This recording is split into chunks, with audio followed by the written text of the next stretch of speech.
Hello नमस्कार, स्वागत है आप सभी का। मेरा नाम है शेखर गुप्ता और आप देख रहे हैं फिजिक्स संकल्पना। बच्चों, घूर्णन गति का 7वां वीडियो हम कर रहे हैं और आज के वीडियो में बात करेंगे जड़त्व आघूर्ण से जुड़ी हुई समांतर एवं लंबवत अक्षों की परमें की। कैसे इन परमें की सहायता से हम अलग अलग आकृतियों का अलग अलग अक्षों के परितः जड़त्व आघूर्ण निकालना सीख सकते हैं, आज बात करेंगे।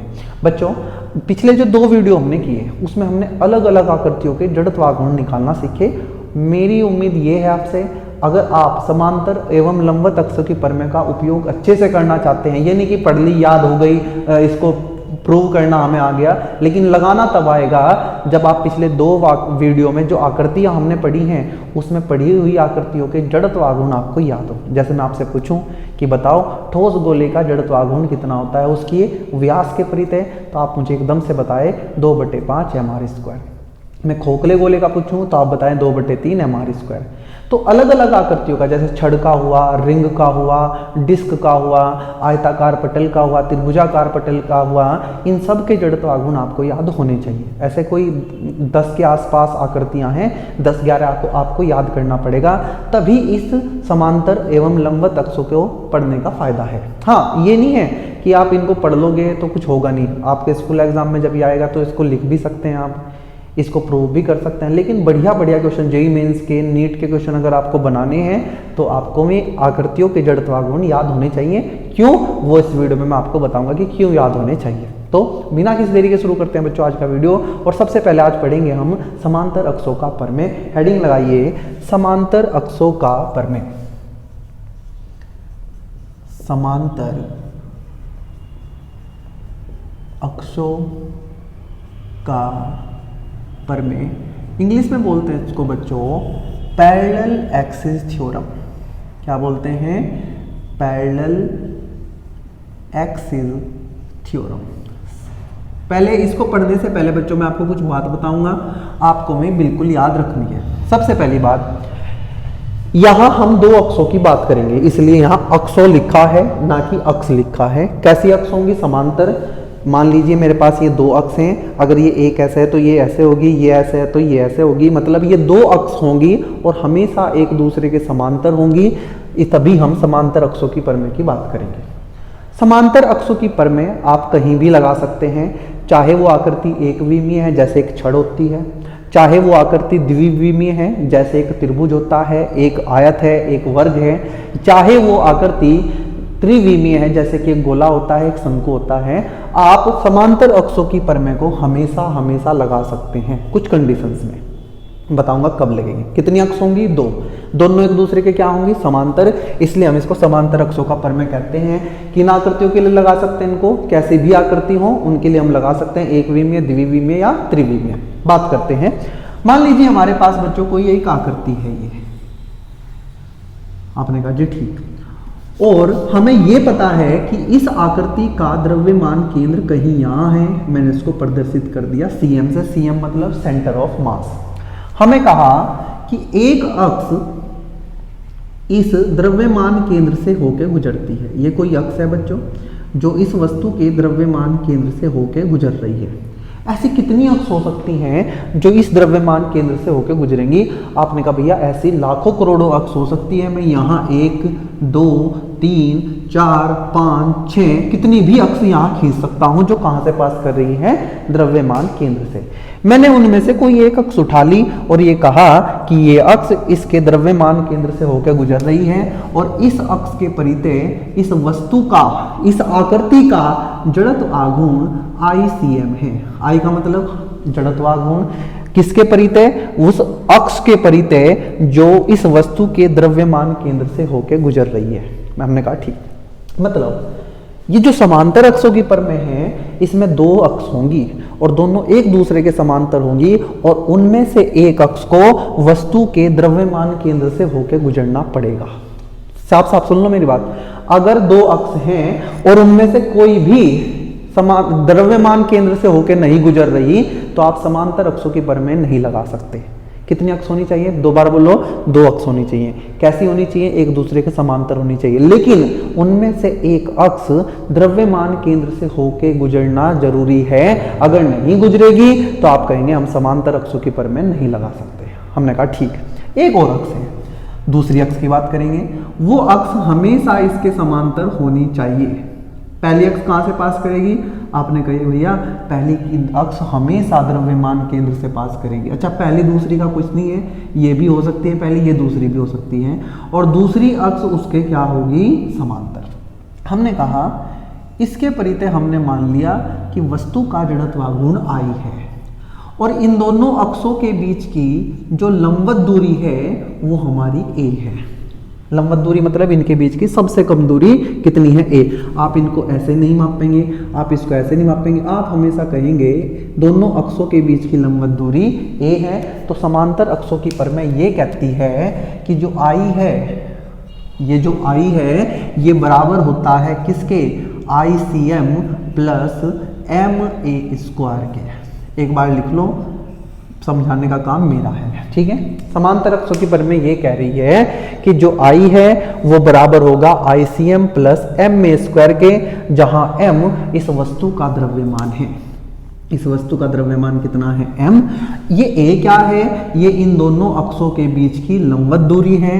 ये ICM क्या है, ये इस वस्तु का जड़त्वाघूर्ण है, किसके परिते, उस अक्ष के परिते जो द्रव्यमान केंद्र से होकर गुजर रही है। ये I क्या है, ये इस वस्तु का जड़त्वाघूर्ण है, किसके परिते, उस अक्ष के परिते जो द्रव्यमान केंद्र से होकर गुजरने वाली अक्ष के समांतर है।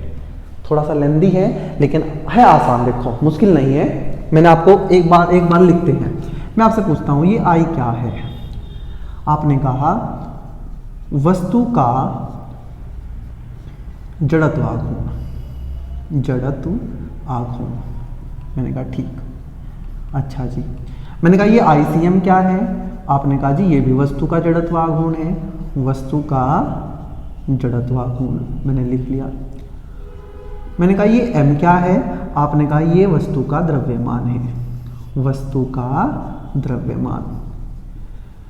हमने कहा जी ये a क्या है, आपने कहा ये समांतर अक्षों के बीच की, समांतर अक्षों के बीच की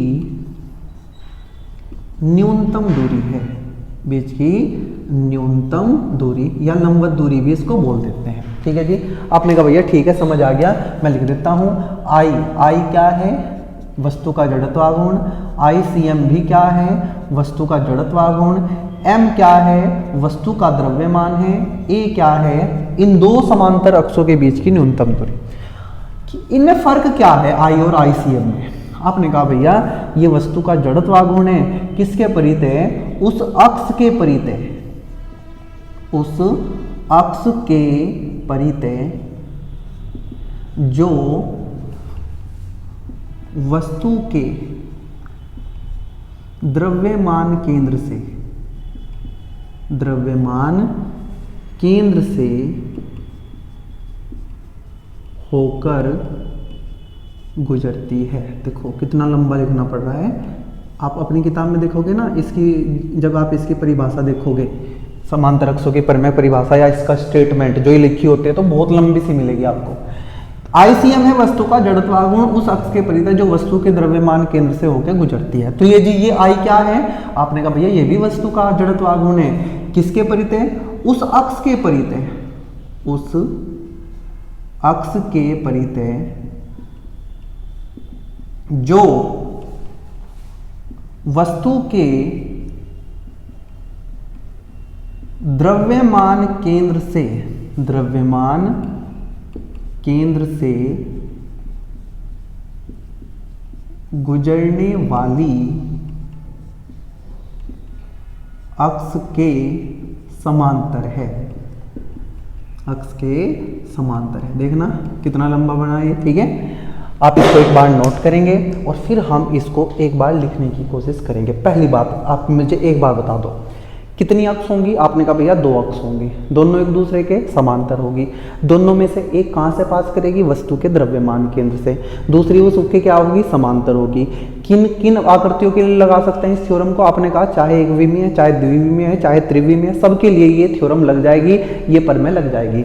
क्या कहती है, आप बोर्ड पे ना देखें, अभी लिखने की कोशिश ना करें, बस एक बार मेरे साथ दोहराएं कि I बराबर ICM plus M A square, I बराबर ICM plus M A square, I बराबर ICM प्लस एम ए स्क्वायर। मैंने कहा ये I क्या है, आपने कहा भैया ये I वस्तु का जड़त्वागुण है। ICM क्या है, ये भी वस्तु का जड़त्वागुण है। M क्या है, वस्तु का निकाय का पूरा द्रव्यमान है। इस पूरे का द्रव्यमान कितना है, M। ये A स्क्वायर में A क्या है, आप कहोगे ये इन दो अक्षों के बीच की न्यूनतम दूरी है। ICM क्या है, वस्तु का जड़त्वागुण है, उस अक्ष के परितय जो वस्तु के द्रव्यमान केंद्र से होकर गुजरती है। ये I क्या है, ये वस्तु का जड़त्वागुण है, उस अक्ष के परितय जो वस्तु के द्रव्यमान केंद्र से होकर गुजरने वाली अक्ष के समांतर है। आपने कहा भैया ठीक है, समझ आ गया, कोई दिक्कत नहीं है। एक बार क्या हम इसको लिख भी लें, आप इसको लिख के इसको मैं इसको हटा रहा हूँ, मतलब आप इसको लिख लें और फिर हम आगे बढ़ते हैं, इसकी स्टेटमेंट लिखने की कोशिश करते हैं। आपको कुछ और रटना नहीं है, जो मैंने अभी बता दिया वो आपको बस पता होना चाहिए और ये याद रहना चाहिए कि ये I बराबर क्या होता है, ICM प्लस एम ए स्क्वायर, ICM प्लस एम ए स्क्वायर। चलिए बच्चों स्टेटमेंट लिख लेते हैं इसका एक बार। इस प्रमेय के अनुसार, इस प्रमेय के अनुसार क्या कहती है प्रमेय, ये स्कूल में लिखने के लिए, वरना तो न्यूमेरिकल या फिर हमारे जो कॉन्सेप्ट है उसके लिए तो ये लाइन काफ़ी है। ये स्कूल में लिखना है तो मैं आपको लिखवा रहा हूँ। क्या कहती है प्रमेय, किसी वस्तु का या किसी निकाय का, निकाय का लिखते हैं बच्चों, किसी निकाय का, निकाय के द्रव्यमान केंद्र से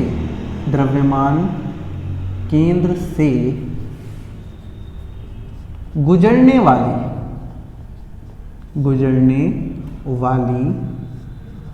अक्ष के समांतर अक्ष के परितय जड़त्व आघूर्ण। बच्चों अभी तक जो मैंने इतनी लाइन लिखी है ना, अभी तक मैं सिर्फ इसकी बात कर रहा हूं, I की। I क्या है, ये निकाय का जड़त्व आघूर्ण है। किसके परितय, उस अक्ष के परितय जो समांतर है उस अक्ष के जो द्रव्यमान केंद्र से होकर गुजर रही है। देखो क्या लिखा है, किसी निकाय के द्रव्यमान केंद्र से गुजरने वाली अक्ष के समांतर अक्ष के परितय जड़त्व आघूर्ण। ठीक है ना। अगर आप इसको रटने बैठोगे कभी नहीं लिख पाओगे, आपको कॉन्सेप्ट सीखना पड़ेगा कि ये I क्या है, ICM क्या है और MA क्या है, ये सब बातें आपको करनी पड़ेगी याद। समांतर अक्ष के परितय जड़त्व आघूर्ण द्रव्यमान केंद्र से गुजरने वाली अक्ष के परितय जड़त्व आघूर्ण।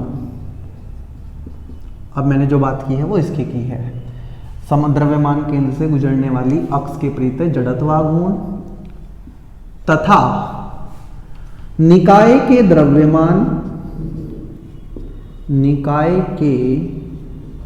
द्रव्यमान, ये बात मैंने की इस M की, तथा दोनों अक्षों के बीच की, दोनों समांतर अक्षों के बीच की लंबवत दूरी, ये है लंबवत दूरी, मतलब मैं एक ही बात कर रहा हूं, लंबवत दूरी के वर्ग के गुणनफल के योग के बराबर होता है। निकाय का द्रव्यमान केंद्र से गुजरने वाले जड़त्व आघूर्ण योग के बराबर होता है। ये है बच्चों हमारी समांतर अक्षों की प्रमेय का स्टेटमेंट। बड़ा लंबा सा है, ऐसे ही हमारी किताब में लिखा होता है, लेकिन इसको रटना थोड़ी है, आपको तो ये याद करना है। I बराबर ICM प्लस एम ए स्क्वायर। देखो इस I को पकड़ लो पहले। I क्या है, आप कहोगे ये वस्तु का निकाय का जड़त्व आघूर्ण है। किसके परितय, द्रव्यमान केंद्र से गुजरने वाली अक्ष के समांतर अक्ष। ये अक्ष किसके समांतर है? इस अक्ष के, जो कहां से गुजर रही है? द्रव्यमान केंद्र से। किसके बराबर होता है ये? द्रव्यमान केंद्र से गुजरने वाली अक्ष के परितः जड़त्वाघूर्ण तथा निकाय के द्रव्यमान तथा दोनों समांतर अक्षों के बीच की लंबवत दूरी के वर्ग के गुणनफल के। देखो इसका और इसका क्या हो रखा है? गुणनफल, और फिर इसके साथ इसका क्या हुआ है? योग।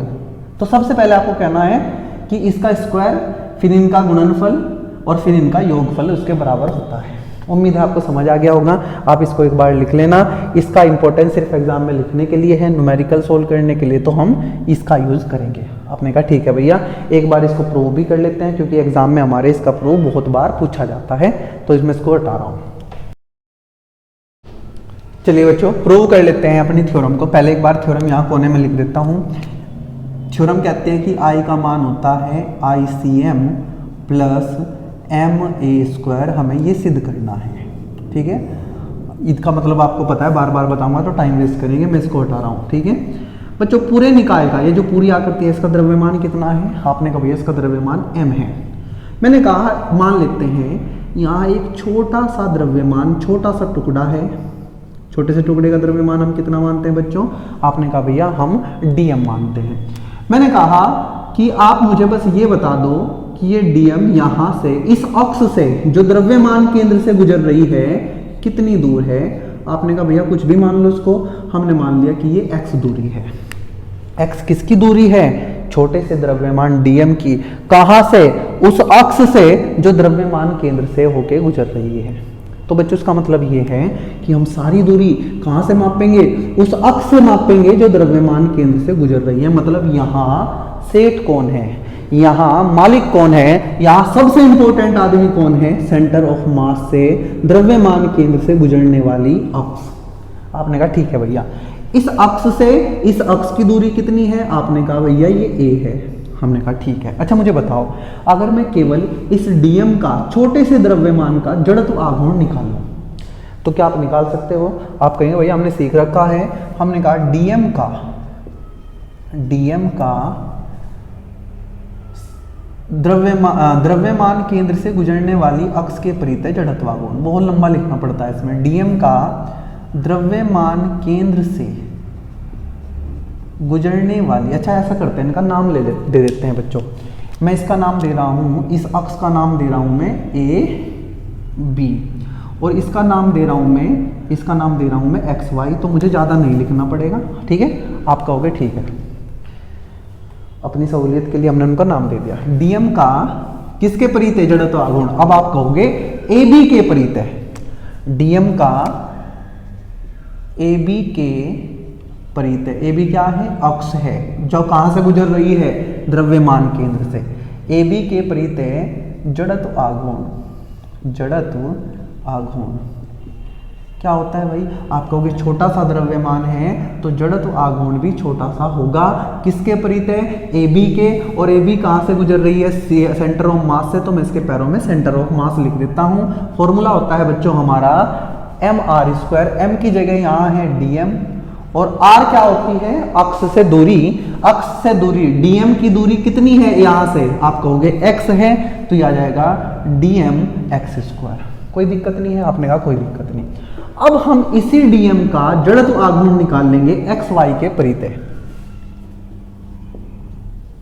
dm का xy के परितः जड़त्व आघूर्ण। मैं आपसे पूछूं कि ये xy क्या है, तो आपका जवाब होगा xy वो अक्ष है जो उस अक्ष के समांतर है जो द्रव्यमान केंद्र से होके गुजरती है।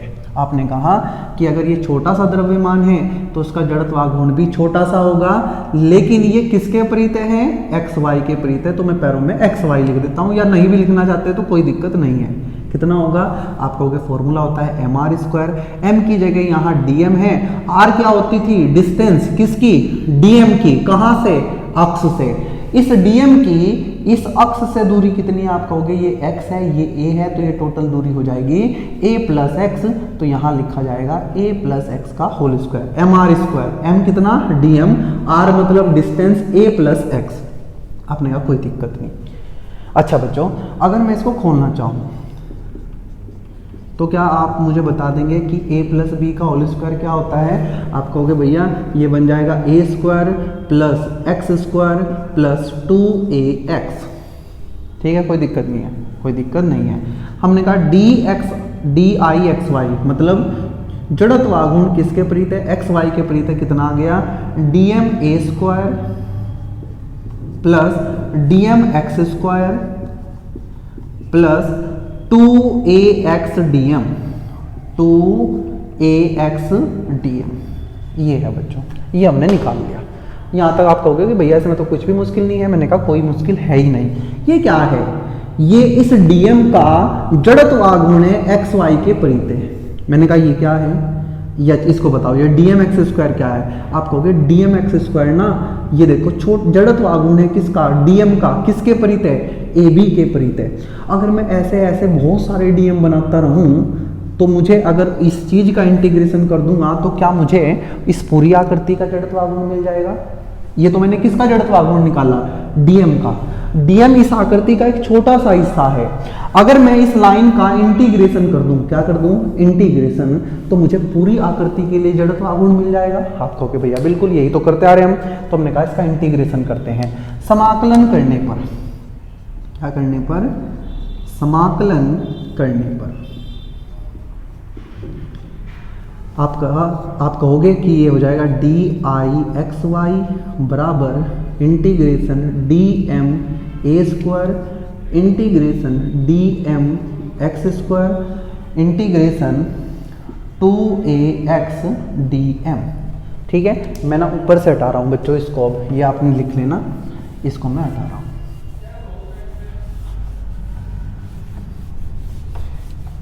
ध्यान से देखना बच्चों, जब मैं इसका इंटीग्रेशन करूंगा तो ये d खत्म हो जाएगा, मतलब d करके हमारा पूरा जड़त्व आघूर्ण निकल जाएगा। किसके परित है? एक्स वाई के। तो मैं इसको लिख सकता हूं i xy क्या है?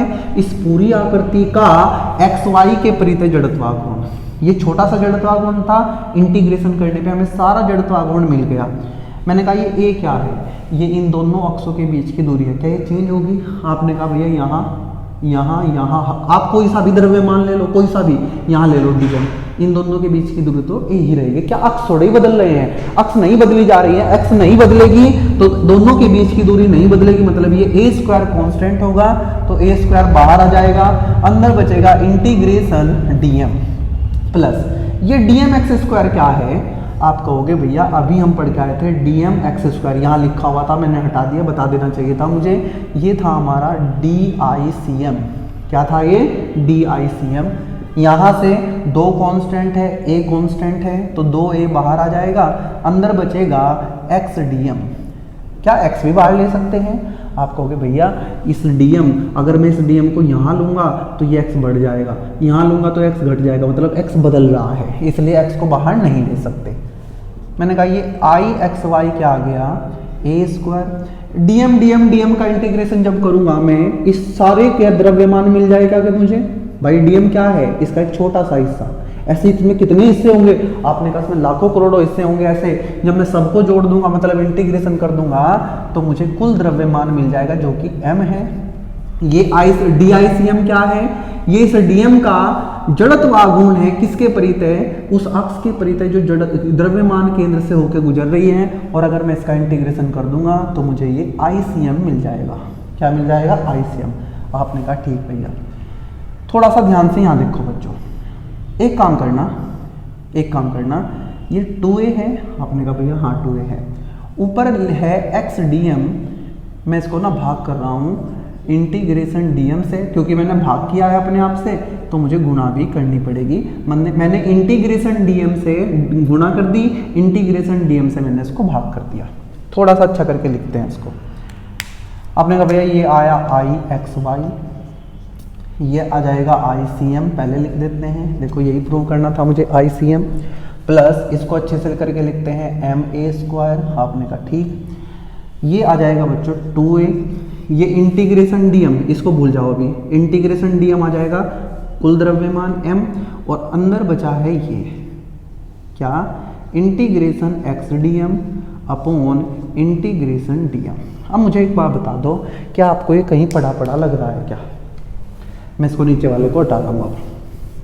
बस ये लास्ट है, इसके बाद ये पूरा होने वाला है थ्योरम। आपने कहा जिन बच्चों ने पढ़ रखा है कि भैया ये हमने ना द्रव्यमान केंद्र में पढ़ा था, क्या है ये? आप कहोगे भैया ये तो द्रव्यमान केंद्र की स्थिति है, पढ़ते थे वहाँ। जिन बच्चों ने द्रव्यमान केंद्र पढ़ा है उनको पता है कि ये जो लिखा है ना हमने बॉक्स में,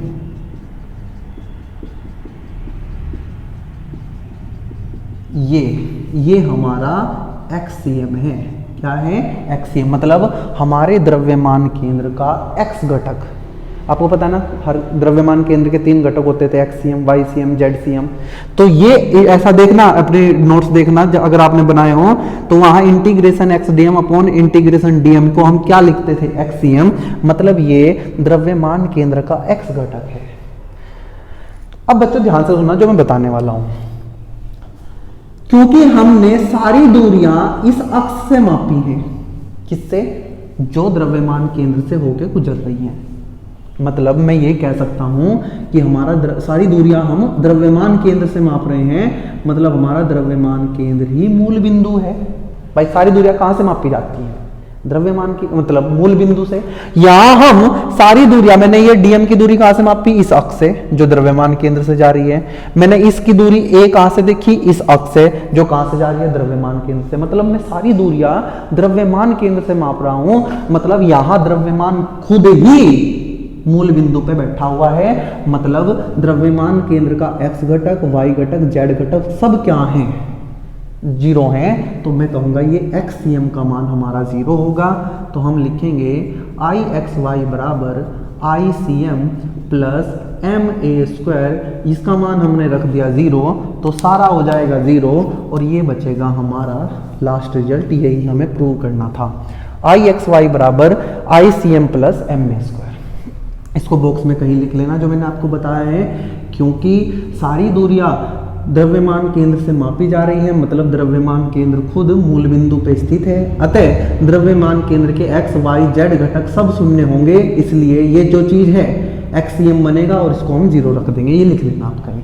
तो यहां से हमने प्रूव किया आई बराबर I c m plus M A square. ठीक है, किताबों में सीधा लिख देते हैं, इतना नहीं करते कि ये चीज है इंटीग्रेशन एक्स डीएम ये 0 है, सीधा लिख देते हैं। लेकिन लॉजिक ये है कि हमने इसको 0 क्यों रखा। किताबों में आपको ये ना लिखा मिलेगा, ऐसे गुणा करके नहीं दिखाएंगे, भाग करके नहीं दिखाएंगे। इस लाइन के बाद सीधा आपको बताएंगे कि इंटीग्रेशन एक्स डीएम का मान 0 रखना है। क्यों रखना है वो मैंने आपको बता दिया। उम्मीद है आपको बच्चों ये समांतर अक्षों के प्रमेय समझ आ गई होगी, आपको इसको प्रूव करना आ गया होगा, आपको ये भी पता चल गया होगा कि ये लगानी कहाँ है। इसमें 2 अक्ष होनी चाहिए, दोनों एक दूसरे के समांतर होनी चाहिए, एक उनमें से द्रव्यमान केंद्र से होकर गुजरनी चाहिए। और ये अक्ष हमें नहीं पता वस्तु के कैसे है, लंबवत है, समांतर है, बस ये पता है कि द्रव्यमान केंद्र से होकर गुजरनी चाहिए, दूसरी उसके समांतर होनी चाहिए।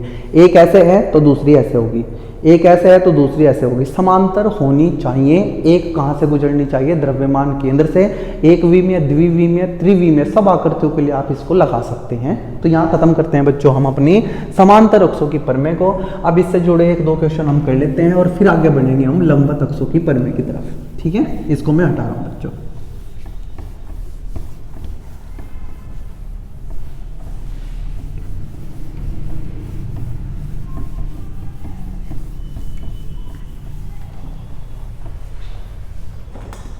चलिए बच्चों देख लेते हैं कि यहाँ से सवाल कैसे कैसे पूछे जाते हैं। देखो स्कूल एग्जाम के लिए इसका स्टेटमेंट जो मैंने लिखवाया कि इसकी परिभाषा कैसे लिखते हैं, परिभाषा कह लो या स्टेटमेंट कह लो, और इसको प्रूव करना बहुत इंपॉर्टेंट है। हो सकता है आपके स्कूल एग्जाम में यहाँ से सवाल कम पूछे जाए, लेकिन मैं करा देता हूँ तो आपको आसानी लगेंगे। पहला क्वेश्चन करते हैं बच्चों। पहला क्वेश्चन ये कहता है कि हमारे पास एक छड़ है, छड़ ऐसे, इस छड़ की लंबाई L है, आपने कहा जी ठीक, और इसका द्रव्यमान, कुल द्रव्यमान M है। हमें ये कहा गया है कि आप इस अक्ष के परिते, इस अक्ष के परिते जो कहाँ से जा होके गुजर रही है, इस छड़ के एक कोने से होके गुजर रही है, इसके परिते इसका जड़त्वाघूर्ण बताओ। आप कहोगे भैया ये तो हमें याद है, आपने तो याद कराया था। मैंने कहा हाँ, लेकिन वो हमने इंटीग्रेशन वाले मेथड से किया था।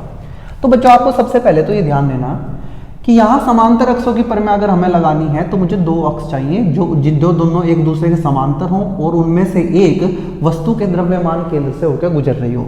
क्या ये अक्ष इस छड़ के द्रव्यमान केंद्र से होकर गुजर रही है? आप कहोगे नहीं भैया, द्रव्यमान केंद्र तो इसका बीच में होता है, तो हमें ये अक्ष पकड़नी पड़ेगी ना। आपने कहा जी बिल्कुल पकड़नी पड़ेगी। इसके परितः क्या आपको जड़त्वाघूर्ण याद है? आपने कहा भैया हमने याद किया था कि ये जो बीच में से होके जाती है ना द्रव्यमान केंद्र से, इसके परितः जड़त्वाघूर्ण होता है ml²/12। कितना होता है? ml²/12। याद तो मुझे इसका भी है, लेकिन मैं इसको निकाल के आपको दिखाऊंगा। क्या आप देख रहे हैं कि दोनों अक्ष एक दूसरे के समांतर हैं? आपने कहा भैया हाँ। क्या इन दोनों के बीच की दूरी आपको पता है? आपने कहा भैया पूरी l है तो आधी हो जाएगी l/2। तो हम लगा देंगे थ्योरम। कौन सी? समांतर अक्षों की परिमेय में लगा दूंगा। समांतर अक्षों की परिमेय ये कहती है I बराबर ICM प्लस MA²। आई क्या? ICM कितना है सबसे पहले बताओ। ICM देखो सेंटर ऑफ मास से ये गुजर रही है तो ICM ये है कितना? ml²/12। हाँ जी, m क्या है? इस पूरे निकाय का द्रव्यमान, पूरी छड़ का द्रव्यमान कितना है? m। a क्या है? दोनों अक्षों के बीच की दूरी कितनी? l/2 और उसका हो रखा है स्क्वायर। आपने कहा जी ठीक। हमने कहा ml²/12 प्लस ml²/4, एलसीएम आया 12, ये ऊपर बचेगा ml², 4 से गया 12 3 बार, 3 ml², 3 ml², 1 ml², 4 ml²/12, 4 से जाएगा 12 तो बचेगा ml²/3। क्या यही हुआ करता था? आप कहोगे भैया हमने यही याद किया था कि ये वाला होता है ml²/3 और बीच वाला होता है ml²/12। ठीक है, देखो कितने आसानी से हमने निकाल दिया। ये तो मुझे समझाने में टाइम लग रहा है आपको, वरना इतना टाइम नहीं लगाएंगे हम। ठीक है, ये पहला क्वेश्चन था। आगे बढ़ते हैं एक और, अब इसके पे 2-4 क्वेश्चन हम कर लेते हैं आराम से। ठीक है,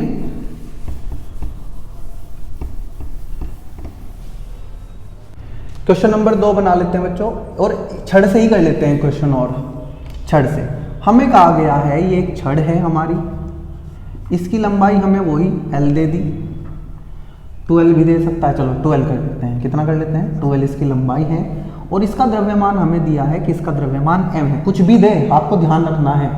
हमें कहा गया है कि एक अक्ष ये है, ये अक्ष है, और आपको इस अक्ष का नाम दे दिया AB। इस अक्ष AB के परितः आपको I निकालना है इस छड़ का, और हमें कहा गया है कि ये जो दूरी है ये हमारी l/2 है। इस कोने से इस अक्ष की दूरी कितनी है? l/2।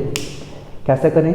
आपने कहा भैया ये इसका द्रव्यमान केंद्र है, तो सबसे पहले तो वो अक्ष खींच लो जो द्रव्यमान केंद्र से होके जाती है। बच्चों अगर आपको समांतर अक्षों की परिमेय लगानी है तो आपको वो अक्ष जरूर खींचनी पड़ेगी जो द्रव्यमान केंद्र से होकर गुजरती है, उसके बिना काम नहीं चलेगा। ये हमारा ICM का मान होगा, कितना होता था? ml²/12, जो बीच में से होकर जाती थी 12, लेकिन यहाँ l नहीं है, 2l है, तो यहाँ 2l का स्क्वायर होगा और बटे आएगा 12। तो आप कहोगे ये 2 का स्क्वायर 4, 4 से 12 गए 3 बार, तो आ जाएगा ml²/3। ठीक है, अब ये मत कह देना कि गलत लिख दिया मैंने। बच्चों अगर लंबाई l होती तो ml²/12 होता, लंबाई 2l दे दी है तो मुझे l की जगह 2l लिखना पड़ा, तो इसलिए ml²/3 आ गया। इनकी बीच की दूरी बताना। आप कहोगे भैया टोटल दूरी 2l, ये बिल्कुल बीच में होता है तो ये है l, और ये है l/2, तो ये भी तो l/2 होगी।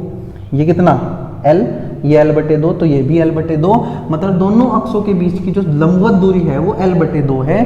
तो आपने कहा थ्योरम लगाओ, परिमेय लगा दो समांतर अक्षों की परिमेय। I बराबर ICM प्लस MA²।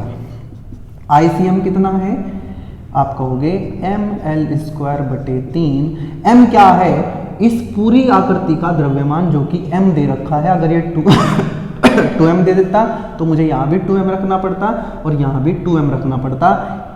a है इन दोनों के बीच की लंबवत दूरी जो कि l/2 है। आपने कहा l/2 ml²/3 ये बनेगा एम एल स्क्वायर बटे 4, एलसीएम आ गया 12, ये हो जाएगा 4 और 3 7, एम एल स्क्वायर बटे 12। मतलब इस अक्ष के परितः, इस वाली अक्ष के परितः आई का मान कितना आएगा 7 एम एल स्क्वायर बटे 12। ये दो क्वेश्चन मैंने बच्चों आपको छड़ से करा दिए। एक क्वेश्चन हम कर लेते हैं वलय से कर लेते हैं। चलो हम तीसरा क्वेश्चन बना लेते हैं वलय। वलय आप जानते हैं रिंग। इस रिंग की त्रिज्या बच्चों, इस वलय की त्रिज्या हमें आर दी है और इसका द्रव्यमान m है।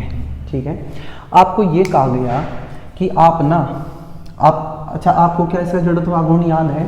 आप कहोगे भैया हमने इससे पहली वीडियो जो की थी उसमें हमने इसका जड़त्व आघूर्ण पढ़ा था रिंग का mr स्क्वायर।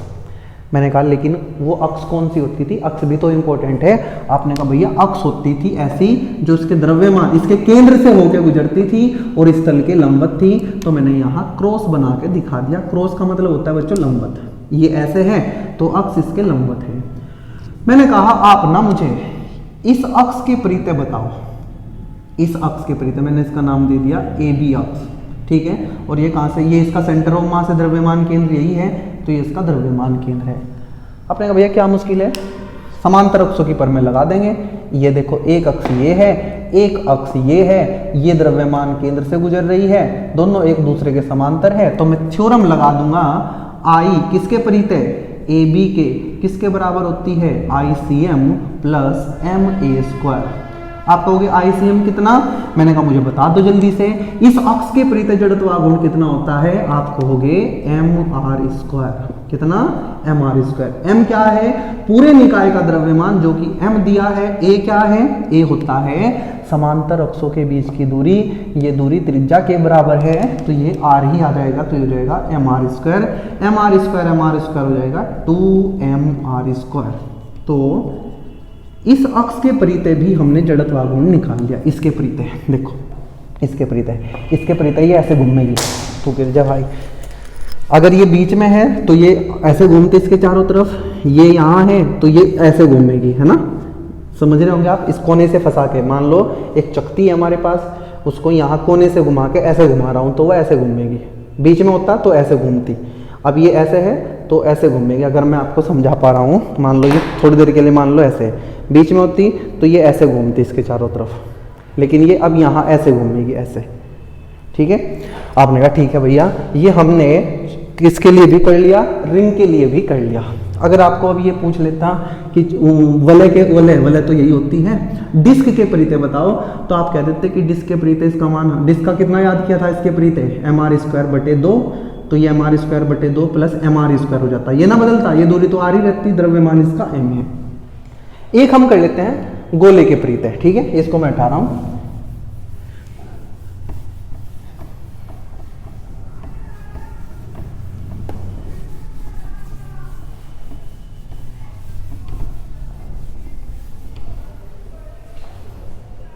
चलो बच्चों एक कर लेते हैं अब, चाहे तो ठोस गोले के लिए कर लेते हैं, चाहे खोखले गोले के लिए कर लेते हैं, बड़ा आसान होता है।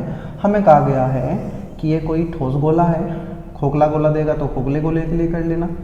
ये ठोस गोला है, इसका केंद्र ये है, इसका द्रव्यमान m है, इसकी त्रिज्या r है। हमें ये पता है कि अगर आप इसके किसी भी व्यास के परितः इसका जड़त्व आघूर्ण निकाल लोगे। अच्छा बच्चों ये भी पता होगा आपको कि जो गोला है, चाहे ठोस हो चाहे खोखला, अगर वो एक समान गोला है तो ये ही उसका द्रव्यमान केंद्र होता है, मतलब यही उसका सेंटर ऑफ मास है। तो मैं ये कह सकता हूँ कि अगर ये ठोस गोला है, सॉलिड है, ये कैसा?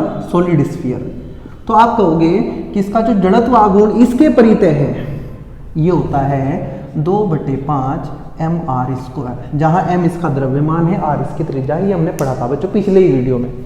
हमें कहा गया कि आप तो हमें इस अक्ष के परितः बता दो, इस अक्ष के जो इस गोले की ओर टच करके जा रही है, मतलब ये इसकी स्पर्श रेखा है, इसका नाम हमने ए बी लिख दिया। तो आप कहोगे कि जी दोनों समांतर हैं, समांतर लगा दो। क्या थ्योरम लगाएं? ए बी के परितः निकालना है तो ए बी लिख दिया, I c m plus M A square. मुझे बताना आई सी एम कितना? आपको भैया इसके परितः है 2/5 एम आर स्क्वायर। m क्या है, गोले का द्रव्यमान है, a क्या है, इन अक्षों के बीच की लंबवत दूरी है। तो मैं आपसे पूछूँ ये कितनी, तो आप कहोगे ये तो त्रिज्या ही है, तो यह जाएगा a की जगह r, एलसीएम आएगा 5 + 2, ये जाएगा 7/5 mr²। देखना कितनी आसानी से आप अब जड़त्व आघूर्ण निकाल पा रहे हैं। देख लो बहुत सारे हो गए हमारे। ये हमने किसका निकाला, ठोस गोले का। मान लो अब आपको मैं ऐसे कह दूं, एक और क्वेश्चन कर लेते हैं, अब की बार ना खोखले गोला कर लेते हैं कि हमारे पास 2 खोखले गोले हैं ऐसे, होलोस्फीयर ऐसे, इसका द्रव्यमान m, त्रिज्या r, इसका द्रव्यमान m और त्रिज्या r। हमें ये कह दिया, सुनना ध्यान से, हमें ये कह दिया कि आप ना इसके परितः, इस अक्ष के परितः जड़त्व आघूर्ण निकाल लो। इस अक्ष के परितः निकाल दोगे क्या, इसका नाम मैंने ए बी लिख दिया। क्या लिख दिया, ए बी। अब आपको ए बी के परितः पूरे का जड़त्व आघूर्ण निकालना है। आप कहोगे भैया कि हमें तो किसका पता है, हमें तो इसका पता है, इसका ये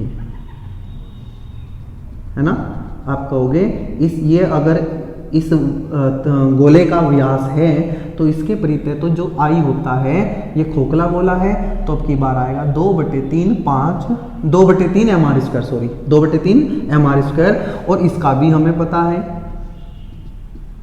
आप कहोगे कि ये द्रव्यमान केंद्र से होकर गुजर रही है, इसके परितः भी कितना होगा, 2/3 mr²। लेकिन मैंने कहा मुझे तो इसके परितः निकालना है, तो आपने कहा क्या दिक्कत है, आप इसको हटा दो, पहले इसको मान लो। तो आप कहोगे कि जो IAB होगा, IAB वो होगा ICM का मान कितना है, 2/3 mr²। हाँ जी, इसको भूल जाओ अभी थोड़ी देर के लिए, प्लस इसका द्रव्यमान m, हाँ इन दोनों के बीच की दूरी कितनी, r, तो यह जाएगा। ये अभी आपने इस अक्ष के परितः निकाला है, ठीक है। अगर आप मैं कहूं अब इसको भूल जाओ थोड़ी देर के लिए, आप कहोगे इसका कितना होगा, आप कहोगे भैया अगर मैं इस अकेले का निकालता तो क्या होता, फिर भी यही आता। समझ रहे ना मेरी बात। आप जब आपको 2 दिए हैं, 2 गोले, तो इसको भूल जाओ, इसके परितः निकाल लो। आप कहोगे ये द्रव्यमान केंद्र से जा रहा है, तो ये हो जाएगा 2/3 mr² प्लस इन दोनों के बीच की दूरी कितनी है, r, तो लगा देंगे mr²। ये तो सिर्फ इसके लिए है, सेम ऐसा ही इसके लिए बनेगा। तो आप कहोगे हम इसमें 2 से गुना कर देंगे, कितने से गुना कर देंगे, 2 से। यह आएगा 3 और 2 5 × 2 10/3 mr²। सोल्व करके देख लेना बच्चों। ये मैंने आपको 4-5 क्वेश्चन किसके करा दिए हैं, समांतर अक्षों की परमें के।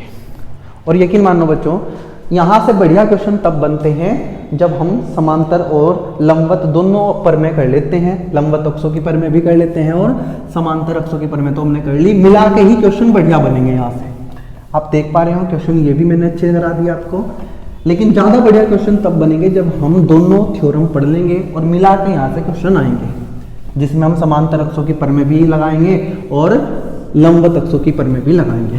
तो सर जल्दी से हम पढ़ना शुरू करते हैं बच्चों। अब लंबवत अक्षों की परमें, हेडिंग लगाइए, लंबवत अक्षों की परमें। लंबवत अक्षों की परमें, इंग्लिश में बोलते हैं इसको बच्चों perpendicular axis theorem. Perpendicular axis theorem, उसका क्या नाम था, पैरेलल एक्सिस थ्योरम। इसका नाम है परपेंडिकुलर एक्सिस थ्योरम। जैसे मैंने आपको वहां बताया था ऐसे ही यहाँ कुछ बातें बता रहा हूँ, दिमाग में फीड कर लो, सेव कर लो अपने दिमाग में कि जैसे समांतर अक्षों की परमें में 2 अक्षों की जरूरत पड़ती थी, यहाँ हमें 3 अक्षों की जरूरत पड़ेगी। समांतर अक्षों की परमें में 2 अक्ष, लंबवत अक्षों की परमें में 3 अक्ष। समांतर अक्षों की परमें में दोनों अक्ष एक दूसरे के समांतर होती थी, यहाँ जो 3 अक्ष हैं वे एक दूसरे के लंबवत होंगी। यहाँ 3 अक्ष, वहाँ 2 अक्ष, वहाँ दोनों समांतर थी, यहाँ तीनों लंबवत होंगी। वहाँ उनमें से एक अक्ष को द्रव्यमान केंद्र से होकर गुजरना पड़ता था, यहाँ ऐसी कोई परिस्थिति नहीं है कि आपको इनमें से अक्ष को पास कराना है द्रव्यमान केंद्र से, कहीं से पास कर जाए, द्रव्यमान केंद्र हो या ना हो उससे कोई दिक्कत नहीं है। लेकिन तीनों अक्ष में से दो अक्ष वस्तु के तल में होनी चाहिए। पहली बात एक बार बता दूं कि ये थ्योरम केवल द्विविमीय आकृतियों पे लगाई जा सकती है। जैसे समांतर अक्षों की पर में आप एक विमीय, द्विविमीय, त्रिविमीय हर प्रकार की आकृति के लिए लगा सकते थे। आप लंबवत अक्षों की पर में हर आकृति के लिए नहीं लगा सकते। या ये आप एक विमीय आकृति के लिए और त्रिविमीय आकृति के लिए नहीं लगा सकते। ये थ्योरम, ये पर में आप केवल द्विविमीय आकृतियों के लिए लगा सकते हैं। द्विविमीय मतलब जिसमें दो विमा होंगी, लंबाई चौड़ाई, जैसे आयत, त्रिभुज, वृत्त, वलय, डिस्क, इनके लिए लगा सकते हैं। छड़ के लिए नहीं लगा सकते क्योंकि वो एक विमीय है। गोले के लिए नहीं लगा सकते क्योंकि वो त्रिविमीय है। तो सबसे पहली बात, लंबवत अक्षों की पर में केवल द्विविमीय आकृतियों के लिए लगाई जा सकती है। एक विमीय और त्रिविमीय आकृतियों के लिए इसको नहीं लगाया जा सकता। दूसरी बात, इसमें तीन अक्षों की जरूरत पड़ती है, एक्स, वाई और जेड। तीनों अक्ष एक दूसरे के लंबवत होनी चाहिए। दूसरी बात, इन तीन में से दो वस्तु के, जो हमारी वस्तु है द्विविमीय, उसके तल में होनी चाहिए और तीसरी अक्ष उस तल के लंबवत होनी चाहिए। ये लिखवा भी दूंगा मैं। और बच्चों सबसे इंपॉर्टेंट बात, तीनों अक्ष एक ही बिंदु से पास करनी चाहिए। ऐसा नहीं है कि तीनों अक्ष अलग अलग बिंदुओं से पास कर रही हैं। ये जरूरी नहीं है कि कोई अक्ष इनमें से द्रव्यमान केंद्र से होके गुजरे। ठीक है, आपने कहा ठीक है, कोई दिक्कत नहीं है, हमने हेडिंग लगाई। अब इसको समझते हैं। हमने कहा कि मान लीजिए ये कोई द्विविमीय आकृति है, मतलब ये पटल है। कोई पटल क्या होता है बच्चों? जिसमें लंबाई हो, चौड़ाई हो, लेकिन कोई मोटाई, थिकनेस ना हो। आपने कहा ठीक है जी। बच्चों मैं इसको समझाने के लिए आपको अपनी किताब का एग्जाम्पल लिखता हूँ। जैसे हमारी ये किताब है, ये अब देखो, इसमें तो इसको देखो बस आप, इसको, ये एक पटल है, इसमें लंबाई है, चौड़ाई है, लेकिन इसमें मोटाई बहुत कम है। अगर है भी तो हम उसको नेग्लेक्ट कर रहे हैं, हम उसको नहीं मान रहे हैं। या आप ये कर लो कि इस किताब का एक कोई पेज ले लो पतला सा, उसकी बात करेंगे। हमने कहा कि हम जो तीन अक्ष बनाएंगे उसमें से दो अक्ष इसमें बनी हुई होनी चाहिए। ऐसे एक ये अक्ष है और एक ये अक्ष है। देखो बच्चों, मतलब तीन में से दो अक्ष इस तल में पड़ी हुई होनी चाहिए, इस तल के समांतर होनी चाहिए, और तीसरी अक्ष इस तल के लंबवत होनी चाहिए, और ये तीनों अक्ष एक ही बिंदु से पास करनी चाहिए। आपने कहा ठीक है। हमने कहा ये एक बिंदु है, ये हमारी एक्स अक्ष है। कौन है? एक्स अक्ष। आपने कहा जी ठीक। ये हमारी कौन है? वाई अक्ष है। एक्स अक्ष और वाई अक्ष इसी तल में पड़ी हुई हैं। इसी तल में पड़े होने का मतलब है कि ये अक्ष ऐसे हैं, ऐसे ऐसे ऐसे, इसके लंबवत नहीं है। जो तीसरी अक्ष है, अब तीसरी अक्ष जो मैं बनाने वाला हूं, ये है हमारी इस तल के लंबवत। मैं ऐसे नहीं बना सकता, तो मैंने इसको ऐसे करके बनाया बच्चों, और ये है हमारा जेड अक्ष। ठीक है, आपने कहा जी ठीक है, कोई दिक्कत नहीं है। क्या तीनों अक्ष एक ही बिंदु से पास कर रही हैं? आपने कहा जी हाँ। इसका नाम हमने लिया ओ। क्या कहती है ये थ्योरम? पहले इस थ्योरम को लिख लेते हैं। ये थ्योरम कहती है कि अगर आपके पास एक द्विविमीय आकृति है, पटल जैसी आकृति है, जिसमें सिर्फ लंबाई चौड़ाई है, ऊंचाई नहीं है, और उसमें से तीन अक्ष पास कर रही है, तीन में से दो अक्ष इस तल में पड़ी हुई है और एक अक्ष इस तल के लंबवत है, और तीनों अक्ष एक दूसरे के लंबवत है, तो आप ये लिख सकते हो कि इस वस्तु का जड़त्व आघूर्ण जेड अक्ष के परितः बराबर होगा इस वस्तु का जड़त्व आघूर्ण एक्स अक्ष के परितः, इस वस्तु का जड़त्व आघूर्ण वाई अक्ष के परितः, उन दोनों के योग के बराबर होगा। पहले आप इसको एक बार देख लो, क्या कहता है कि इस वस्तु का जड़त्व आघूर्ण जेड अक्ष के परितः जो होगा वो इन दोनों अक्षों के परितः जड़त्व आघूर्ण के योग के बराबर होगा। आप इस वस्तु का जड़त्व आघूर्ण एक्स अक्ष के परितः निकाल लो, आप इसी वस्तु का जड़त्व आघूर्ण वाई अक्ष के परितः निकाल लो, आप इसी वस्तु का जड़त्व आघूर्ण जेड अक्ष के परितः निकाल लो, तो जितना जड़त्व आघूर्ण इन दोनों का बने, इन दोनों के परितः बनेगा, मान लो यहाँ 10 है और यहाँ भी 10 है, तो यहाँ 20 बनेगा। मतलब जेड अक्ष के परितः इस वस्तु का जड़त्व आघूर्ण इन दोनों अक्षों के परितः जड़त्व आघूर्ण के योग के बराबर होता है। भैया आपने ये जेड ही क्यों लिखा, आपने यहाँ एक्स क्यों नहीं लिखा और वाई जेड यहाँ क्यों नहीं लिखा? मैंने कहा बच्चों आपको ध्यान ये रखना है कि जो ये दोनों जुड़ी हुई हैं, जिनके बीच में प्लस हैं, मतलब एक्स और वाई, ये हमेशा वस्तु के तल में होनी चाहिए। और जो बराबर में लिखा है z वो हमेशा तल के लंबवत होना चाहिए। मान लो अगर मैं इस लंबवत वाली अक्ष को यहाँ x लिख दूंगा तो मुझे बराबर में यहाँ x लिखना पड़ेगा और यहाँ आएगा y और z। अगर मैं कहूँ कि ये जो अक्ष इसके लंबवत है ये y है तो मैं इधर बराबर में y लिखूंगा, मुझे इधर x और z लिखना पड़ेगा। तो पहली बात, एक बात फिर से पूछूंगा, कितनी अक्ष होनी चाहिए? आपने कहा भैया 3 अक्ष होनी चाहिए, तीनों एक दूसरे के लंबवत होनी चाहिए, तीनों एक ही बिंदु से गुजरनी चाहिए, 3 में से 2 तल में पड़ी होनी चाहिए और 1 लंबवत होनी चाहिए। लंबवत वाली के परितः जड़त्व आघूर्ण बाकी दोनों के परितः जड़त्व आघूर्ण के योग के बराबर होगा। बराबर में जो इधर अकेला लिखा हुआ है वो वाली अक्ष है जो लंबवत है। इधर बराबर की तरफ जो बीच में प्लस वाले हैं ये वे 2 अक्ष हैं जो तल में पड़ी हुई हैं। आपने कहा ठीक है भैया समझ आ गया, कोई दिक्कत नहीं है। क्या ये हर प्रकार की आकृति पे लगाई जा सकती है? नहीं, ये केवल द्विविमीय आकृतियों पे लगाई जा सकती हैं। एक बार हम इसको लिख लेते हैं। इस प्रमेय के अनुसार, इस प्रमेय के अनुसार, ध्यान से सुनना, किसी द्विविमीय, केवल द्विविमीय आकृतियों के लिए लगेगा, किसी द्विविमीय आकृति का उसके तल के लंबवत, उसके तल के लंबवत अक्ष के परितः जड़त्वाघूर्ण, अक्ष के परितः जड़त्व आघूर्ण, ये मैंने इतनी बात की है केवल IZ की, किसी द्विविमीय आकृति का उसके तल के लंबवत अक्ष, तल के लंबवत कौन सी अक्ष है? Z के परितः जड़त्व आघूर्ण उसके तल के समांतर, उसके तल के समांतर व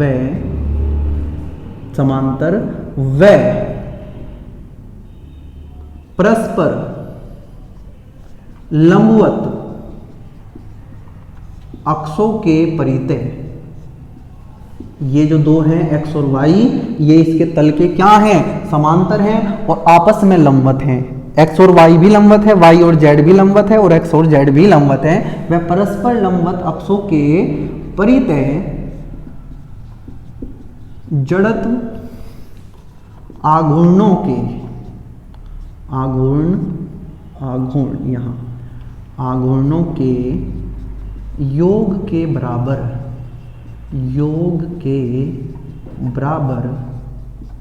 होता है। आपने कहा भैया ठीक है, ये हमने इस चीज को शब्दों में लिख दिया कि ये क्या है? ये किसी वस्तु का, किसी निकाय का क्या है? जड़त्वाघूर्ण है। किसके परितः? उस अक्ष के परितः जो उसके तल के लंबवत है, वस्तु के तल के लंबवत है।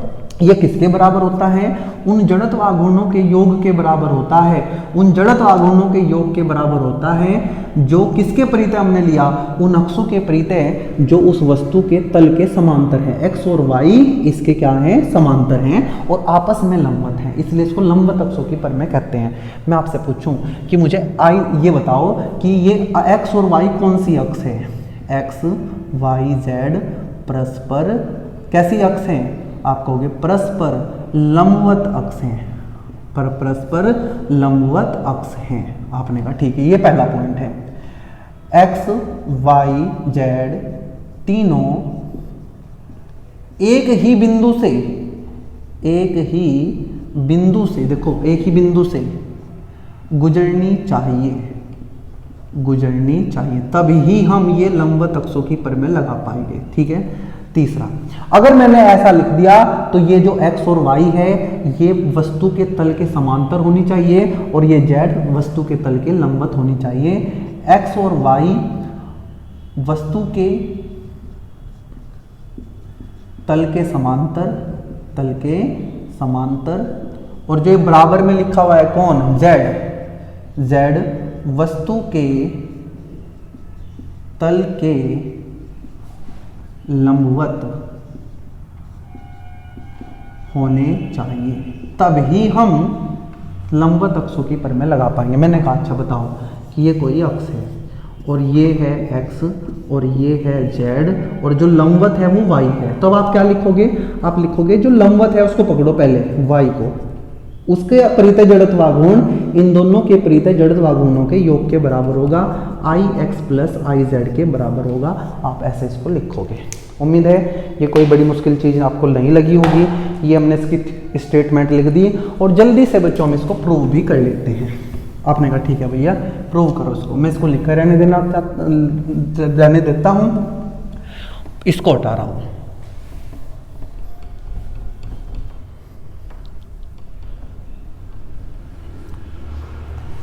मैंने आपसे पूछा बच्चों कि क्या करें इसको प्रूव करने के लिए। आपने कहा भैया वही करो जो आज तक करते हैं, बड़ी वस्तु है तो इसके छोटे छोटे छोटे छोटे हिस्से बना लो। मैंने कहा ये छोटा सा हिस्सा हमने बनाया।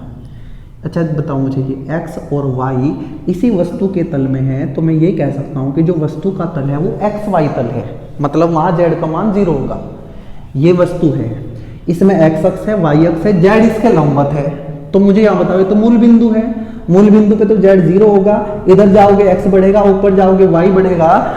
z तो तब बढ़ेगा जब आप बाहर आओगे, और बाहर आते ही आप वस्तु के तल से बाहर आ जाओगे, क्योंकि ये द्विवी में आकृति है। ये तो बस केवल यहाँ है, आगे तो नहीं है। तो मैं कह सकता हूँ कि अगर मैं इसको छोटा सा द्रव्यमान मानूंगा तो इस वस्तु का निर्देशांक मुझे xy मानना पड़ेगा, क्योंकि z तो 0 है। समझ रहे हो ना, आगे जाऊंगा तो x बढ़ेगा, ऊपर जाऊंगा तो y बढ़ेगा। मैंने इसको ऐसे लिखा, ध्यान से सुनना, और इसको ऐसे लिखा, और यहां भी मैंने कर लिया। ध्यान से सुनते रहना। मैं चाहता हूं कि आप मुझे ये बताएं कि इस dm का x के परितः जड़त्व आघूर्ण कितना होगा। आपने कहा भैया dm क्या है, छोटा सा द्रव्यमान x अक्ष के परितः जड़त्व आघूर्ण, x अक्ष के परितः जड़त्व आघूर्ण छोटा सा द्रव्यमान है, तो जड़त्व आघूर्ण छोटा सा होगा किसके परितः, x के परितः। तो हमने लिखा क्या फॉर्मूला होता है, mr²। m की जगह यहाँ dm है, r क्या होता है, अक्ष से दूरी। किसकी दूरी, dm की। कहां से, x से। ये हमारा dm है, ये हमारी x अक्ष है, और ये दूरी कितनी होगी। आप कहोगे भैया इधर जाएंगे तो x होगा, ऊपर जाएंगे तो y होगा, तो ये y है। मतलब dm जो है x से कितनी दूरी पर है, y दूरी पर। और हमें पता है कि हमें दूरी कौन सी लेनी होती है, लंबवत दूरी। तो dm y² बनेगा। कुछ बच्चे सोचेंगे यहाँ x आना चाहिए, नहीं भाई, ये जो dm है ना, ये x अक्ष से y दूरी पर है। इसी तरीके से जब मैं आपसे पूछूंगा कि मुझे ना dm का, किसका, dm का y अक्ष के परितः क्या निकाल के दो, जड़त्व आघूर्ण निकाल के दो, तो आप कहोगे कि भैया आप लिखो इसको DIY, छोटा सा जड़त्व आघूर्ण y अक्ष के परितः छोटा सा द्रव्यमान, dm की y से दूरी बताओ। dm की y से दूरी, आप कहोगे भैया ये तो x दूरी है, तो हमने कहा ये बनेगा dm x²। हमने कहा ठीक। अब मैंने आपसे पूछा कि मुझे ना dm का z अक्ष के परितः जड़त्व आघूर्ण बताओ। z अक्ष के परितः जड़त्व आघूर्ण बताओ।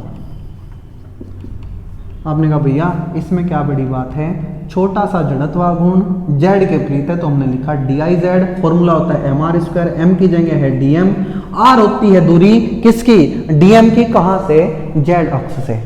ध्यान से देखो बच्चों, ये है z अक्ष, इस पे मत जाना। ये क्या, ये dm इस दूरी, ये है इसकी दूरी। आप कहोगे भैया लंबवत दूरी लेनी है, हाँ यही लंबवत दूरी है। ये है वो दूरी किसकी, dm की। कहाँ से, z अक्ष से। हमने कहा ये r है, ये दूरी लेनी है, मतलब हमें ये। मुझे बताओ अगर ये x है तो ये भी तो x ही होगा। आपने कहा भैया ये y है, तो क्या मैं पाइथागोरस थ्योरम से लिख सकता हूँ कि जो r का मान है वो आएगा √x² + y²।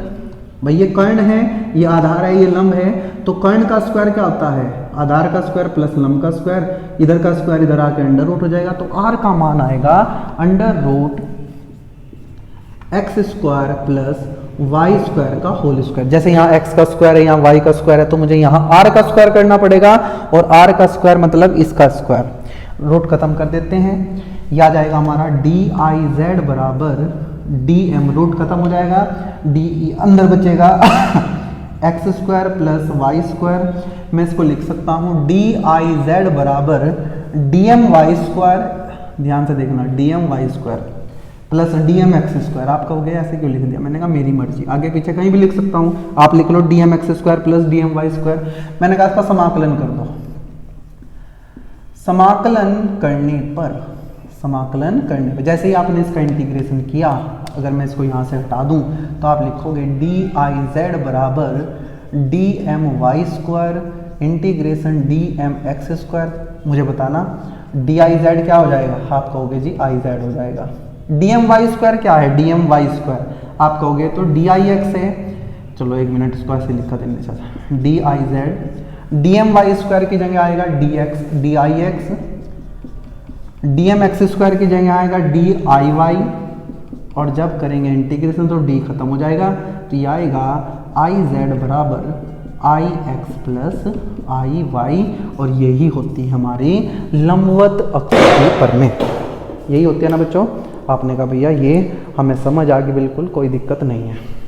चलिए 2-4 क्वेश्चन करते हैं, फिर इसको खत्म करेंगे और नेक्स्ट वीडियो में हम इनसे बनने वाले मिक्स क्वेश्चन करने की कोशिश करेंगे। और अगली ही वीडियो में बच्चों मैं आपको बताऊंगा कि ये घूर्णन त्रिज्या क्या होती है, रेडियस ऑफ गायरेशन क्या, या रेडियस ऑफ गायरेशन क्या होती है, उसी वीडियो में हम कर लेंगे। और इनसे मिक्स सवाल जहाँ हमें लंबवत और समांतर अक्षों की परमें से मिला के क्वेश्चन मिलेंगे, वो हम करेंगे नेक्स्ट वीडियो में, ठीक है। चलिए पहला क्वेश्चन कर लेते हैं बच्चों।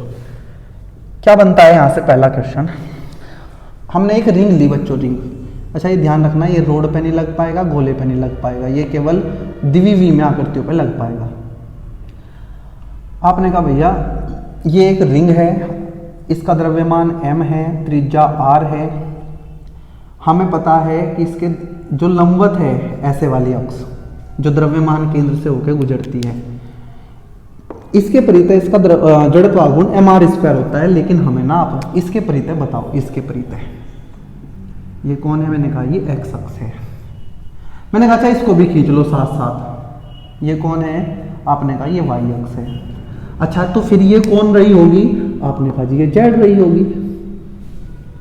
तीनों एक ही बिंदु से पास कर रहे हैं, एक x है, एक y है, एक z है। तो क्या मुझे साफ साफ नहीं बताया जा रहा है क्या कि यहाँ लंबवत अक्षों के पर में लगाओ? लंबवत कौन है? बाहर इस तल के लंबवत कौन है? z। तो मैं लिखूंगा आई जेड बराबर I x plus I y, I x plus I Y. क्या आई जेड का मान मुझे पता है? आप कहोगे भैया हमें पता है आई जेड, इसके परितः जो जड़त्व आघूर्ण होता है वो होता है mr स्क्वायर। तो आई जेड का मान तो आ गया mr स्क्वायर। आई एक्स ये तो मुझे निकालना ही है, मैंने इसको आई मान लिया। आई वाई मुझे नहीं पता, मैंने कहा आंखें बंद करो, अभी खोल लो।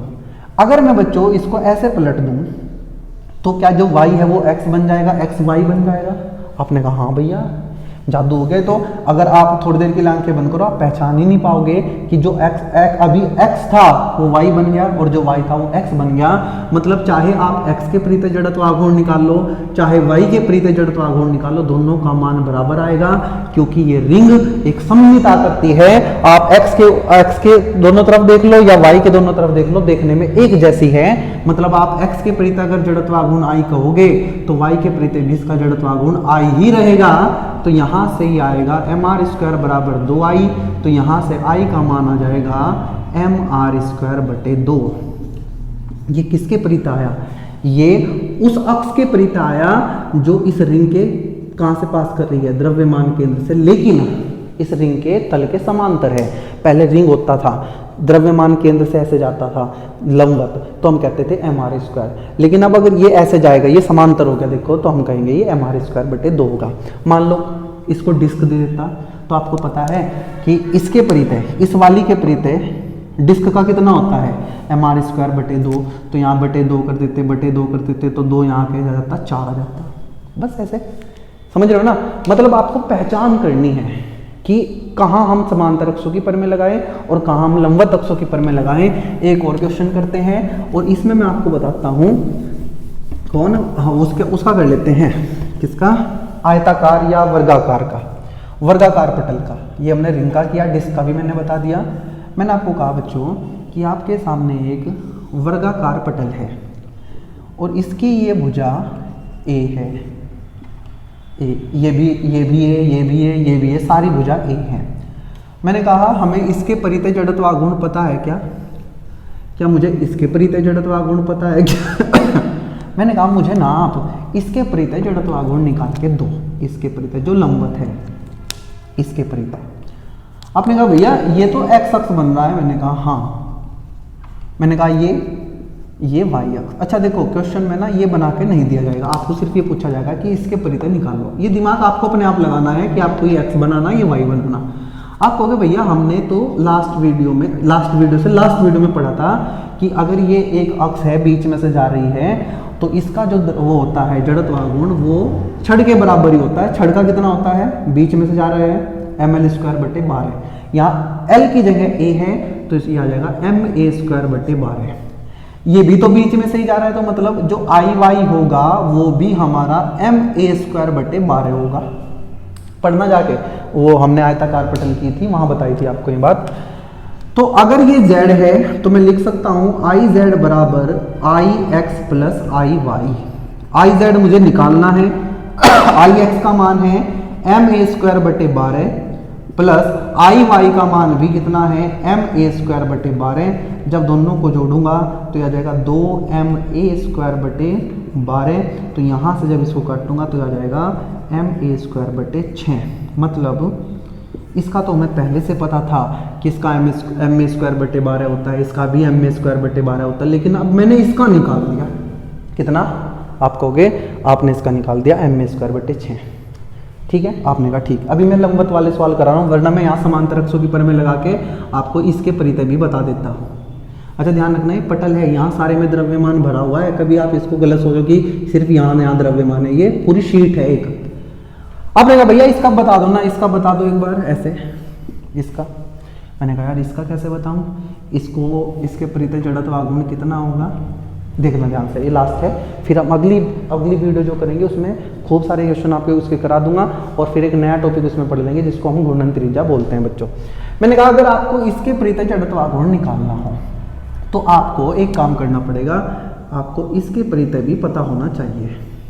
आपने कहा भैया ये भी विकर्ण है, ये भी विकर्ण है, तो ये तो दोनों एक जैसे हैं। मैंने कहा हाँ, अगर इसके परितः जड़त्व आघूर्ण आई है तो इसके परितः भी जड़त्व आघूर्ण आई होगा, क्योंकि ये भी विकर्ण है, ये भी विकर्ण है। इसके लिए भी इधर उतना ही द्रव्यमान, इधर भी उतना द्रव्यमान, इसके लिए भी सेम चीजें हैं। मतलब इसका अगर बलाघूर्ण जड़त्व आघूर्ण इसके परितः आई है तो इसके परितः भी आई होगा। और अभी अभी मैंने इसके परितः भी निकाला है इसके। तो मुझे एक बात बताओ कि जो वर्ग होता है, वर्ग के विकर्ण तो एक दूसरे के लंबवत होते हैं। हाँ, तो अगर मैं थोड़ी देर के लिए इसको x अक्ष मान लूं तो क्या ये y अक्ष बन जाएगा? आपने कहा भैया जब ये दोनों एक दूसरे के लंबवत है, इसमें से एक को x मान लो, एक को y, और ये बन जाएगा z। तो मैं लगा दूंगा यहाँ आई जेड बराबर I x plus I Y. अभी आई जेड कितना निकल के आया? आई जेड ये निकल के आया ma²/12। आई एक्स भी आई है, आई वाई का मान भी आई है, तो आई प्लस आई कितना हो जाएगा? 2i। तो यहां से आई का मान आ जाएगा वापस से, देखो ध्यान से, अगर मैं इसको नहीं, ये ma²/6 12 कहां से लिख दिया? आई जेड का मान है ma²/6, 2 यहां लेके आऊंगा तो ये फिर से ma²/12 आ जाएगा। बच्चों यहां से मैं आपको एक बड़ी इंपॉर्टेंट बात बताने वाला हूं, लास्ट है, इसको याद कर लेना, लिख लेना कि अगर आपको किसी भी अक्ष के परितः जड़त्व आघूर्ण निकालना है वर्गाकार पटल का जिसकी भुजा A है और वो अक्ष उसके द्रव्यमान केंद्र से होकर गुजर रही है और इसके तल के समांतर है, लंबवत नहीं होनी चाहिए। लंबवत वाले में तो कितना आया है? ma²/6। लेकिन अगर ऐसे है, ऐसे है, ऐसे है, ऐसे है, सारी कहां से गुजर रही है? द्रव्यमान केंद्र से। तो देखो यहाँ भी ma²/12 है, इसके परितः भी ma²/12 है, इसके परितः भी ma²/12 आया है, इसके परितः भी ma²/12 आया है। अगर मैं अभी कभी कह दूं आपको कि मुझे इसके परितः बताओ तो आपको याद करने की जरूरत नहीं, सीधा लिख देना, मतलब निकालने की जरूरत नहीं, सीधा कह देना, क्योंकि ये अक्ष इस वर्ग के द्रव्यमान केंद्र से होकर गुजर रही है और ये अक्ष इस तल के समांतर है, इसलिए इसके परितः जड़त्व आघूर्ण ma²/12 होगा। कैसे लिख लेना नोट डाल के?